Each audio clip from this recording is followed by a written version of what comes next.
I think it's a worthwhile time to discuss the hiring of police officers because a benchmark date that was probably put on the record clearest by Commissioner Carollo was missed. We were supposed to have 95 patrol officers on patrol, as was foretold by the Chief of Police in the September 2013 budget meeting, and they were to be on the force by April of 2014. So have we achieved the 95 patrol officers promised at the September 26th budget meeting by the City of Miami Police Department? What I would say to you is that most of the 95 patrol officers are not net new officers, but as we describe them here, as officers not previously patrolling the streets in the City of Miami. They would be comprised of the 40 budgeted vacancies, along with 20 officers that were coming from behind their desks to patrol, and hiring 35 newly budgeted, if you will, net new officers. These groups joined together to form the total 95 officers promised by the City of Miami Police Department. Factoring in separations from employment, using the numbers the Chief gives us each month, the best we estimate is that by April 2014, an additional 48 officers were patrolling the streets of Miami. How we came up with that determination is explained. Based on the written record submitted by the Miami Police Department at the budget hearing, the City of Miami was staffed at that time with 1,110 officers. Of the then 1,144, which is a pretty famous number around here because we've been budgeting 1,144 officers for the better part of 10 years, demonstrating 34 vacancies. As a result of the actions taken by, if you recall, we had about 350 citizens here, we budgeted for then 1,179 officers for a net new increase of 35. The written record demonstrates that by September 2013 and ending at April of 2014, there have been 59 hires, 25 separations, resulting in 34 net new officers. Of the 20 that were to come from behind their desk, 14 had been reassigned to patrol. This gave the city a total of 1,126 officers, or as we would then call them, 48 additional patrol officers. By the end of May 2014, so about another month later, it appears that we have hired 15 more officers. We lost 3 for a net total patrol, or if they're on patrol, Chief, 12 additional officers. So the record then would reflect 60 additional net new 60 additional officers on patrol. Now, the thing I will tell you all is if you look at the record that the Chief provides to us, you'll see where it says Patrol Division. You'll see September 26th of 2013, we had patrol of 606 police officers. Today, according to the Chief, we have 619. So there's a disparity in just the written record itself. So what I would tell you all is I think we have some discrepancies based on the record, Chief. I think, I know there's been a contention that maybe 82 officers are on patrol, but none of the numbers sync up. And I've gone through this with the city manager. I think he's pretty comfortable with the numbers that we've established. And I think you're going to have a log swell of people coming up again, Chief, when it comes time for budget.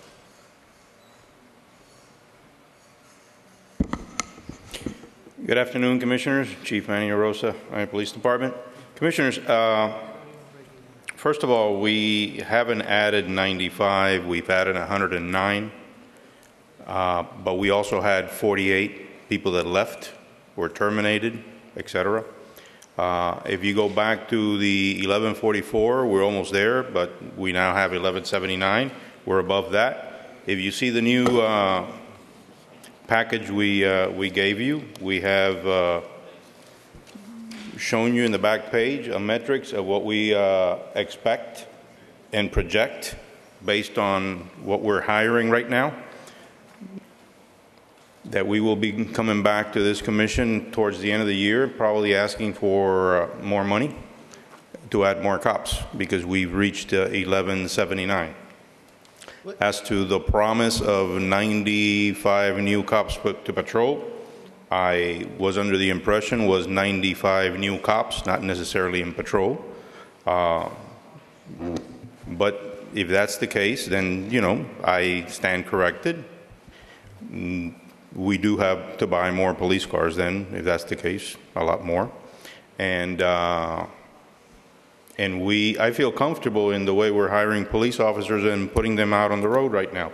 Right now, we're almost fully staffed in patrol. We have 401, as I counted yesterday, to include the recruits that are riding together, because some of them will be leaving the FTO program come next month, and then there's a big batch coming out in August as well. Currently, out of the 1,500 that applied, we've done the first batch. We completed that first batch. From the second batch, we're almost done. We're only playing around with 48 more applicants that are going through polygraph and physicals.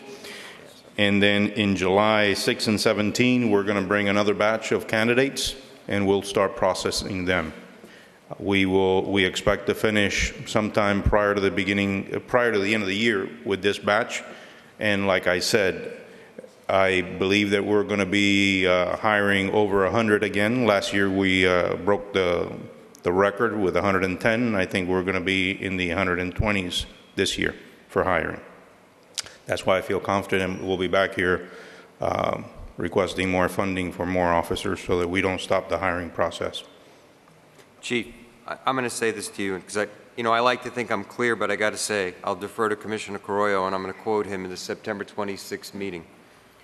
Positions right now are different, non-patrolling assignments, which will now be assigned to patrol the streets. The last I heard is 40 vacancy, which Chief said by the end of the year will be filled. You didn't fill the 40 because you didn't offset for the loss of your officers that are in drop. There's an additional 35 in the proposal from the manager and the mayor.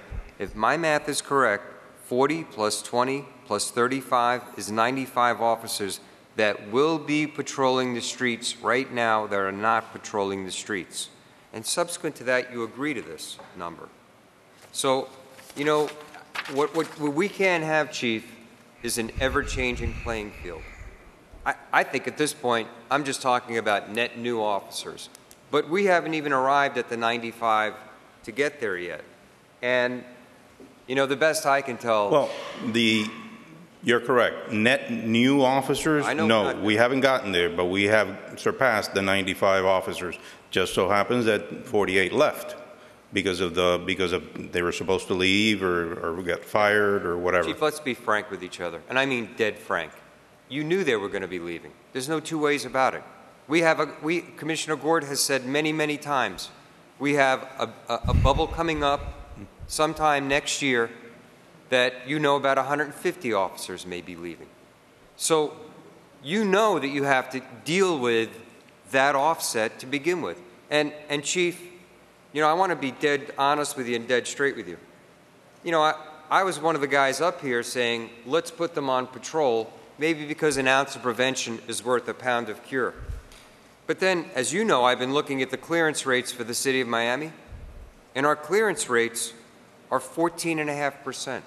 That's our clearance rate. And that on what particular issue? Because that's our general clearance rate. City of Miami. And I'm not going to tell you you're much different, though you are different some, than Miami-Dade Police, than some of the other police departments. Some are worse than us. Some are much better than us. But Chief, a 14.5% clearance rate means you're continuously arresting the same person for the same crime, and he has a 1.5 in 10 shot of it sticking. And so while I was an ounce of prevention is worth a pound of cure guy, I'm not going to tell you where you should put these guys. But I will tell you this, if somebody breaks into Commissioner Carollo's house and they pull prints, and that guy is of these, has a 85% chance of getting off, I think he'd prefer, or I would prefer, and I think he would prefer as well, that you get it to a 50-50 shot, because these clearance rates are terrible. Now, perspective here, since 2005, our clearance rates have been about the same. Sometimes a little better, sometimes a little worse. When I was in school, you know the police department we studied for the best clearance rate for murder in the United States was? City of Miami. You know what your clearance rate is today on murders? Hard to dispose of a body. Do you know what your clearance rate is? It's about 50-something%. I don't think you're that high, Chief. I don't think you're that high. So, look, I don't think your numbers are there for patrol. I think this commission was extremely clear about the patrol. I'm not going to, look, I'm going to ask for 100 cops this budget cycle. No two ways about it. And they're going to be called net new officers. So you have 1,179 budgeted, and I'm going to ask for 1,279 budgeted. Now, Commissioner Gort will probably laugh to some degree. Commissioner Croyle will say, you're going to have a savings in your budget because you're never going to get to that number. But I'm telling you, Chief, if you're ever going to change the paradigm in Miami, if this is ever going to be a safe place to live, it's going to come through two resources, primarily police and secondarily code enforcement. If you're ever going to change the paradigm in Miami and make this a beautiful city, it comes on your shoulders and to a much lesser degree code enforcement shoulders. And then, maybe we won't need so much economic development initiatives in Miami, because if you ever wanted to come to a place to live, this would be the place you'd want to come. I say this to you in all earnest. I say this to you in complete candor. But if the playing field continues to change as to whether we make benchmarks, then I don't think we're talking face-to-face with each other. Okay. I think that if you're going to talk about benchmarks, there's a couple benchmarks that you should talk about. One, we used to take 9 months to hire a cop. Now we're taking 3. 2, we used to take probably 16 to 25 cops in a year. Now we're hiring 110. I think those are very outstanding benchmarks when you get to it. Just so happens that we have people in the drop. And yes, we can plan for people in the drop. But I cannot plan for people that we fire, or people that get arrested and I have to fire, or people that resign in lieu of termination, or people that start the academy and all of a sudden they say, oh, this ain't for me, and they decide to leave. I can't plan for those. I can plan for people in the drop, and I do. That's why we put it in the little matrix we provide the commissioner every month. That's why if you take a look at it, you'll see that by the end of this year, we'll be fully staffed, and we're going to need more money to continue so that when you do get to that bubble you talked about, we are overstaffed, so when we do hit the bubble, we come down to the levels that we are hopefully in 11 or 1,200 cops.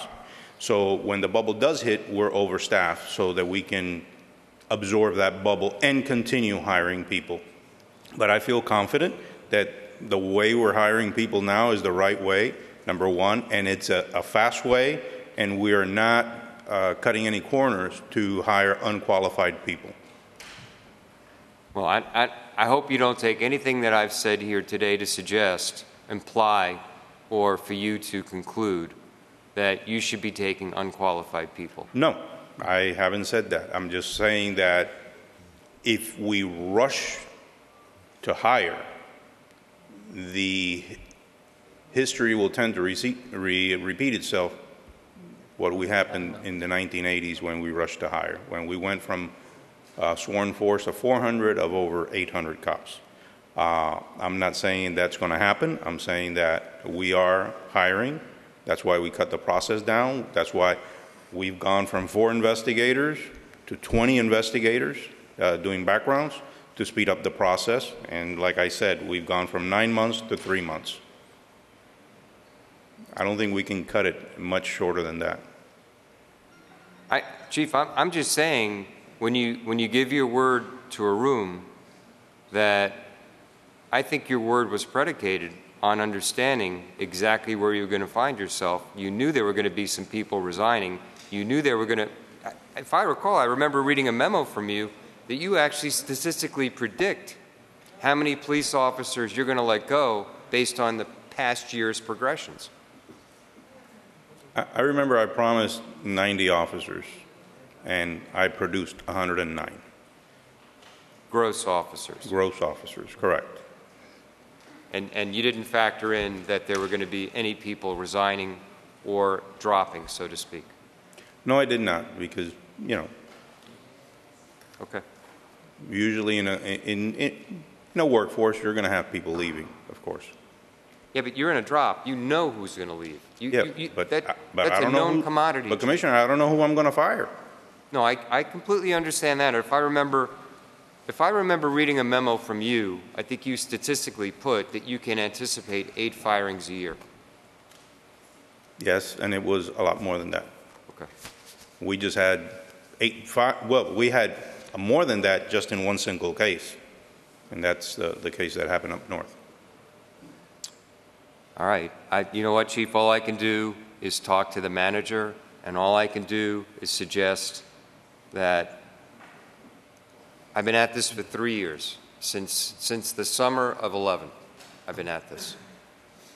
Well, let's see. When I first started here, we were close to 96 officers short, and now we're 48 with the additional 35 you gave me. So I think we're doing great strides in less than a year and a half, and a revamping of the hiring process.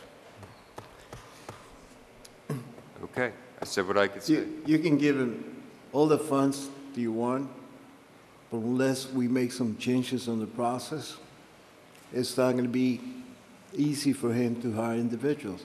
My understanding is you got to open the process, you got to go through that list, and that process of going through that list of the 1,000 people that sign up, it takes, you might do it in 30 days, I mean in 3 months and get an officer, but to get to those 3 months, you go through at least 9 months in selecting people and talking to people and interviewing people. That's one of the major problems that we have. Also, my understanding is there's certain people that go to the academy to become a police officer, and I think if you know up front that these people want to be part of the Miami City Police, they should go through the full investigation that you do, so once they come out, you can hire them right away, but he cannot do that because of the process. In that particular case, the most we can do is when they're ready to graduate the academy, we sit them in front of a computer and we have them apply. Mm-hmm. But then once they apply, we have to treat them like anybody else. They have to go through the process. They got to be part of the 1,000. They're not part of the original 1,000. Correct. They got to wait for your second request, but it take 2,000. So you can give them all the budget you want. The process does not help.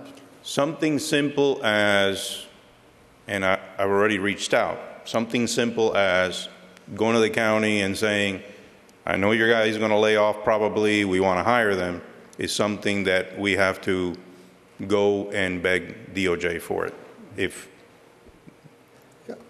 Yeah, I don't. How long are we going to be with DOJ? Come on, that's. I don't. Let me just say this to you, Chief, and I hope the manager heeds this well. I really don't care what DOJ says, candidly. And if DOJ would like to issue an injunction against the City of Miami based on 1972 hiring standards, I think they should. Because I will tell you this, in 1972, the city looked vehemently different than it does today. Now, if DOJ wishes to issue that injunction, the good news for you, Chief, is you've done everything you could do. But if this manager chooses to go to DOJ and listen to DOJ and say, well, you know, we really don't want any lateral hires. We would prefer to have new recruits, or whatever it is DOJ would like to say, it really doesn't matter to me. Because if you don't grab 100 cops from the county, I think you failed the citizens. That's just my take. Other commissioners may disagree with me, and that's perfectly their right and their provision to do so. It's my intention when it comes to this next budget cycle. I've been very clear with the manager. I've been very clear with the mayor. I'll be very clear with this board. I intend on budgeting for 100 cops. You have an opportunity to hire 100 cops. You want to get the blessing of DOJ? go right ahead. It matters not to me at all. I'd rather see the injunction of DOJ. Because I'd like to see how a 72 population looks like a 14 population. Commissioner, if I may comment, I think the city has in the past worked with the Department of Justice in terms of requesting the authority to hire certified officers. And every time that we have asked, if I understand correctly, they have given us that ability, so that if we come to them, and we are planning to come to them with that request, so that if the county takes some action that might adversely affect some of their sworn personnel, I think we could be in a position to put a recruitment together for those officers. And all I want to be clear with you, Mr. Alfonso, is you're the city manager and no one should tell you how to do your job. And I'm not here to tell you how to do your job. What I am saying to you is I'm going to budget for 100. I may be the only guy doing it. I would strongly urge you to effectuate the 100 from the county. How you achieve that, how you go about doing that is completely up to you. But once again, I would say to you, if you want to address the citizens of Miami, if you're only allowed to hire 50 and DOJ says it's only 50, you then have somebody you could say, I can't do it because of DOJ. But at the end of the day, I'm only concerned about getting men in blue, not even telling him they have to go on the patrol. Because I think it's kind of a mistake on our part. You can't have clearance rates this low and operate the way I think you intend to operate the city of Miami. Your clearance rates have to come up. Otherwise, you're doing nothing more than rearresting the same people, and you're on a hamster wheel.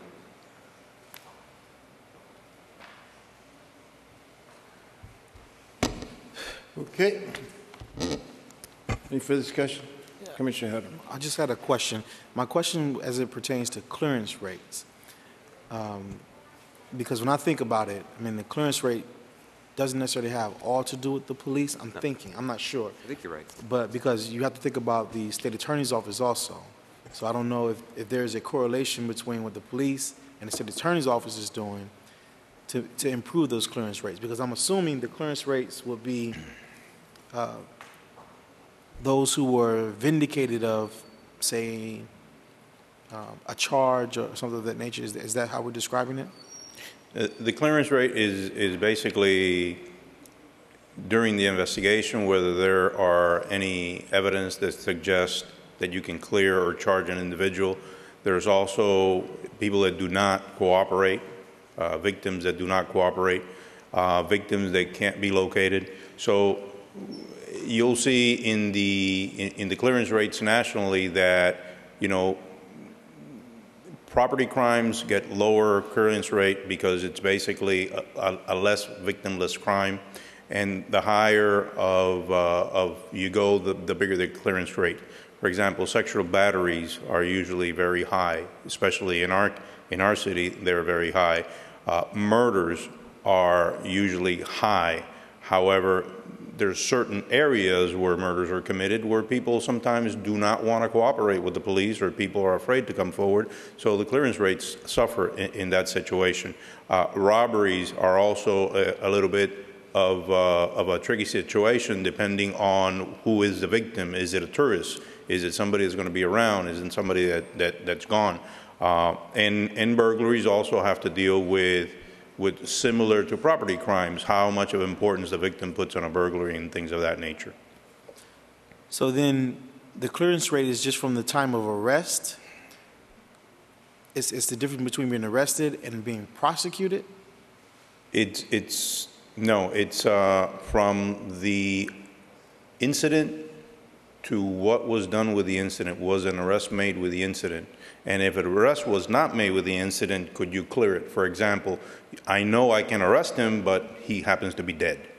That's a clearance as well. But there's other issues that occur where you know who the suspect is, but you cannot arrest the suspect because A, you don't know where he's at, or B, there's not enough evidence to suggest that all likelihood an arrest could be made. So there's a report that is generated. So someone reports a crime, but you don't necessarily make an arrest. Correct. That will be a clearance. If we can determine that the individual could be arrested, but we cannot arrest him for whatever case may happen, such as somebody's dead, or somebody's in jail and the state wishes not to prosecute or add more charges, those are clearances. And so then the clearance rate goes up? Is that, so the clearance rate, if you have is a 20% clearance rate better than a 15% clearance rate? Yes, So the higher our clearance rates are, the better. the better.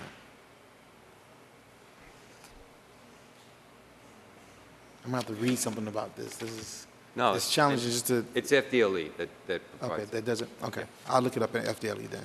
You're welcome to it. We got copies. Thank you. Okay, any further discussion? Thank you, Chief. Thank you, sir.